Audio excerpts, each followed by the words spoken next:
le ministère de l'Europe et des Affaires étrangères vous informe.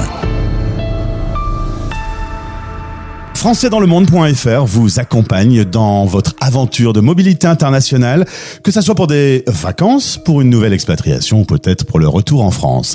Avec Aurore Do, chargée de communication à la direction des Français à l'étranger et de l'administration consulaire, on fait le point. Bonjour Aurore. Bonjour Gauthier.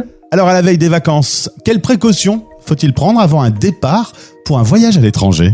Eh ben oui, vous partez peut-être demain pour un voyage depuis la France ou depuis votre pays de résidence. Vous allez dans un autre pays à l'étranger. Le premier conseil qu'on peut donner, c'est sûrement d'aller vous renseigner sur les modalités d'accès dans ce pays, sur les conditions sanitaires, les conditions de sécurité du pays.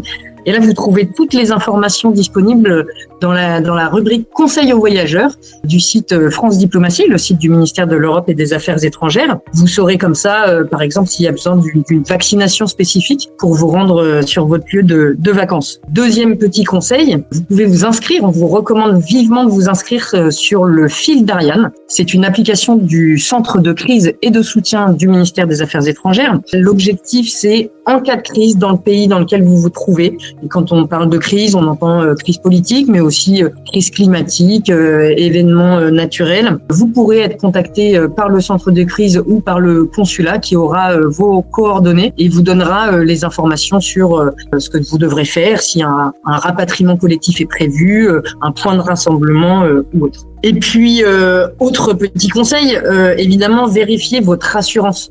C'est très important de savoir si, en cas de pépin, un petit pépin de santé, vous vous rendez à l'hôpital, est-ce que vos frais de santé seront bien couverts à l'étranger? Ça, c'est important à vérifier. L'autre point à vérifier, c'est également votre assurance rapatriement. Est-ce que vous êtes couvert par votre assurance habitation, par exemple, par l'assurance de votre carte bancaire? En tout cas, l'assurance rapatriement, elle est indispensable. Un rapatriement par avion sanitaire, pour information, en cas de gros pépins, c'est 80, 100, voire 200 000 euros en fonction des conditions. Donc, ça alourdit légèrement le budget vacances, n'est-ce pas? Et dernier point sur lequel on appelle la vigilance de tout le monde, c'est le respect de la législation locale.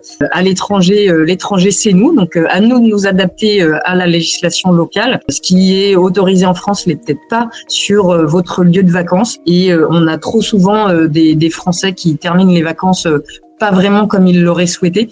Donc vraiment un point d'attention particulier sur le respect de la législation. Aurore, si mon départ doit durer plus longtemps, au-delà de 6 mois, quelles sont les démarches qu'il faut prévoir en amont ? Alors là, effectivement, si vous quittez la France ou si vous changez de pays de résidence, pareil, la première chose à faire, c'est vous renseigner, préparer votre départ. Et donc pour ça, vous trouverez pas mal d'informations sur le site du ministère de l'Europe et des Affaires étrangères, dans la partie service aux Français, préparer son expatriation. Vous allez trouver des fiches pays où vous allez pouvoir avoir des informations sur la documentation, de quel papier je vais avoir besoin pour récupérer un visa. Est-ce qu'il me faut une carte d'identité? Est-ce qu'il faut absolument un passeport? Quelle durée de validité pour le passeport?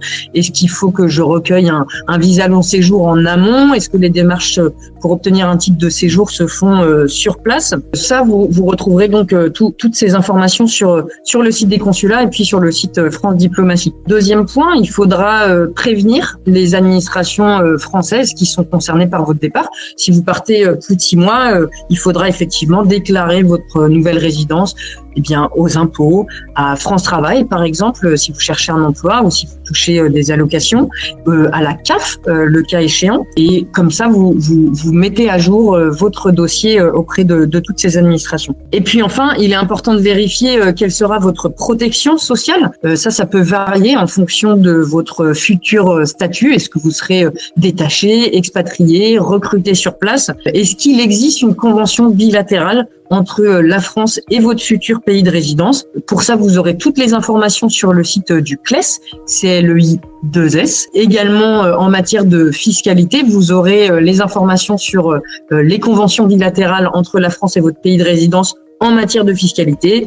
Est-ce qu'il y a bien une convention de non-double imposition? Est-ce que vous devrez déclarer vos impôts en France et dans votre pays de résidence, uniquement en France ou pas. Et là, vous aurez les informations sur le site de la DINR, la Direction des impôts des non-résidents. Alors ça y est, une nouvelle aventure débute en mobilité internationale. Une fois qu'on est sur place, quelles sont les démarches à ne pas oublier ? Alors une fois que vous vous êtes installé, nous on recommande évidemment au ministère de vous inscrire sur le registre consulaire. Alors l'inscription, elle est très facile, elle se fait en ligne sur le site servicepublic.fr. C'est une démarche qui est gratuite. Elle est non obligatoire, mais on la recommande fortement pour vous signaler auprès du consulat, pour indiquer votre présence. Ça permet, en cas de crise, au consulat de savoir que vous êtes dans le pays.